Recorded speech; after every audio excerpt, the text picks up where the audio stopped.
Good morning, students. Today we will read second part of chapter 4 from Honeycomb book.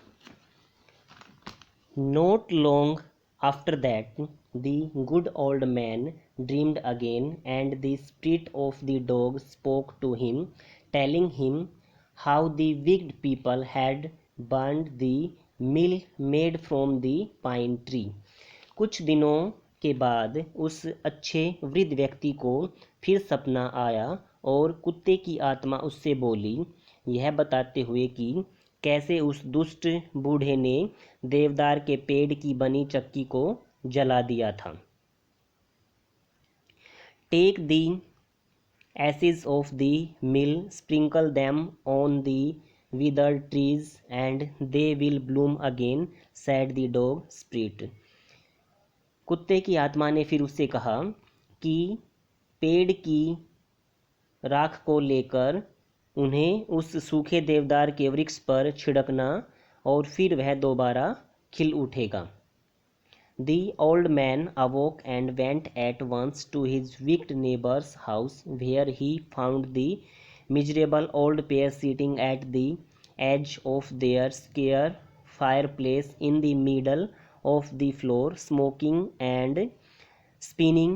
From time to time, they warmed their hands and feet with the blaze from some bits of the mill, while behind them lay a pile of the broken pieces. वृद्ध आदमी जागा और उस दुष्ट पड़ोसी के घर गया, जहां उसने उस दुष्ट दंपत्ति को अंगीठी के एक छोर पर बैठा पाया। वे फर्श के बीच अंगीठी के पास बैठे धूम्रपान कर रहे थे एवं कात रहे थे। बीच बीच में वे चक्की के टुकड़े से जलती आग पर हाथ और पैर भी सेक रहे थे, जबकि एक टुकड़ों का ढेर उनके पीछे पड़ा था। The good old man humbly asked for the ashes. फिर उस भले बूढ़े आदमी ने विनम्रता से उस राख के बारे में पूछा। दो दी courteous couple turned up their noses at him and scolded him as if he were a thief, they let him fill his basket with the ashes. उस दुष्ट दंपत्ति ने उसकी तरफ नाक चढ़ाई और उसे डांटा जैसे कि वह कोई चोर हो। उन्होंने उसे राख की टोकरी भरने दी। On coming home, the old man took his wife into the garden. घर पहुंचने पर वह वृद्ध व्यक्ति अपनी पत्नी को बगीचे में ले गया। It being winter, their favorite cherry tree was bare. सर्दी होते हुए भी उनका पसंदीदा चेरी का पेड़ सूखा खड़ा था। He sprinkled a pinch of ashes on it, and lo, it sprouted blooms until it became a cloud of pink blooms which perfumed the air.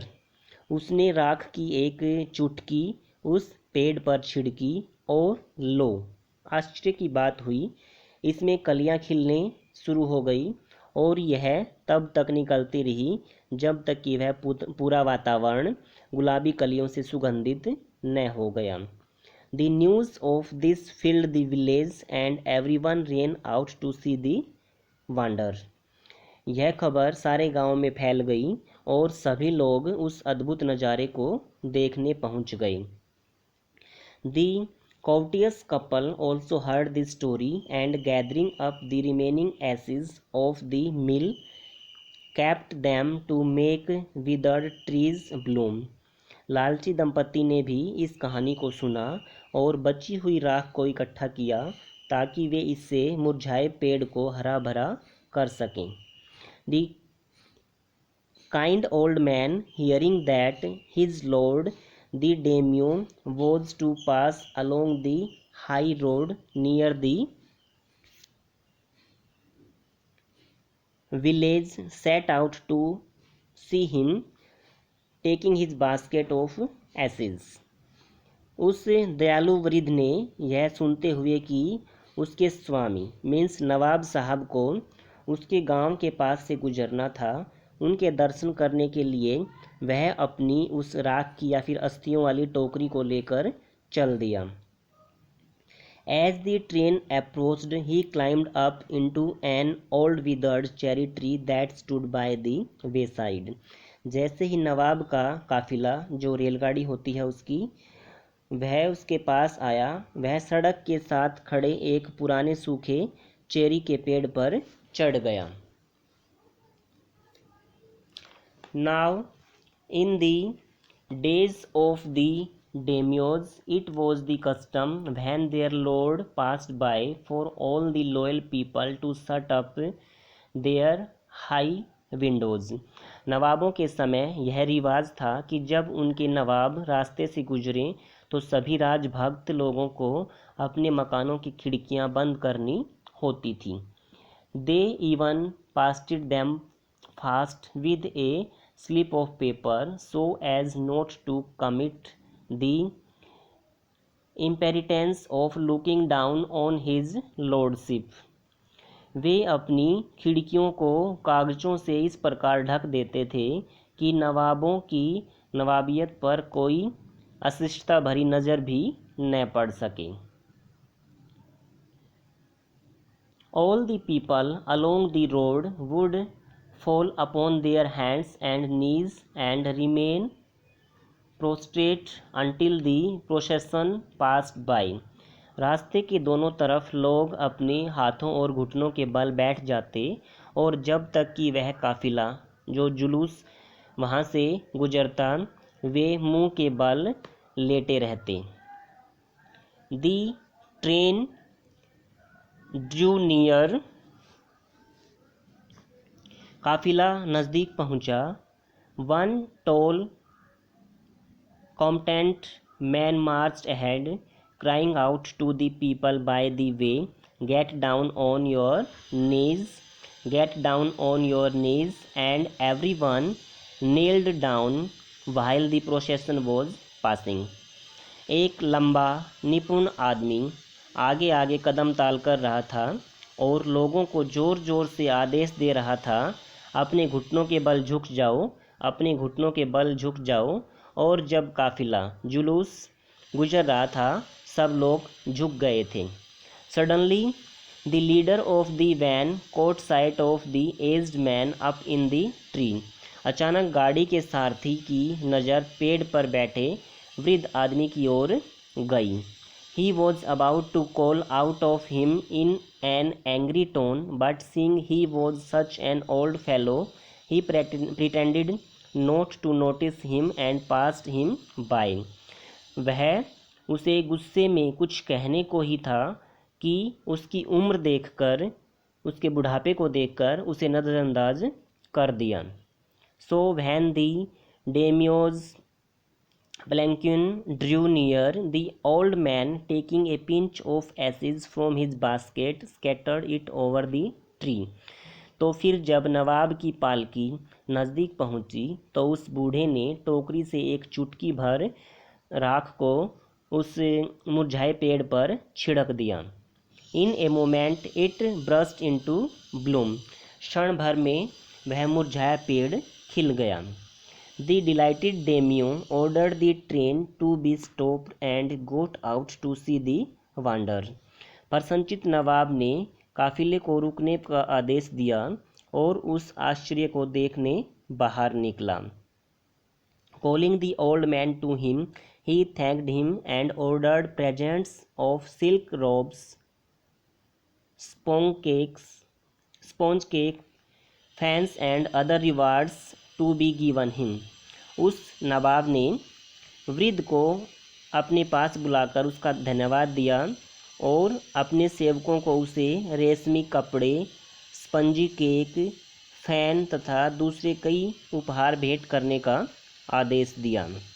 He even invited him to his castle. उसने उसे अपने दुर्ग में भी आमंत्रित किया। So the old man went gleefully home to share his joy with his dear old wife. इस प्रकार वह बूढ़ा व्यक्ति उस खुशी को अपनी पत्नी से बांटने के लिए खुशी खुशी घर गया। But when the greedy neighbor heard of it, he took some of the magic ashes and went out on the highway. लेकिन जब लालची पड़ोसी को इसकी खबर लगी तो उसने कुछ जादुई अस्थियां ली और मुख्य सड़क पर गया। There he waited until a daimyo's train came along and instead of kneeling down like the crowd, he climbed a withered cherry tree.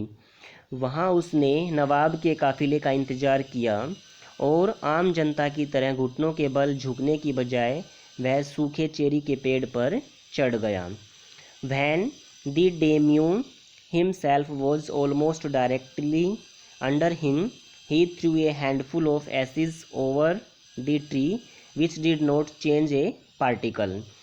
जब खुद नवाब लगभग उस पेड़ के नीचे आया तो उसने लालची आदमी ने मुट्ठी भर अस्थियां उस पेड़ पर बिखेर दी, जो बिल्कुल भी नहीं बदली, जैसी थी वैसी की वैसी राख की राख ही रही।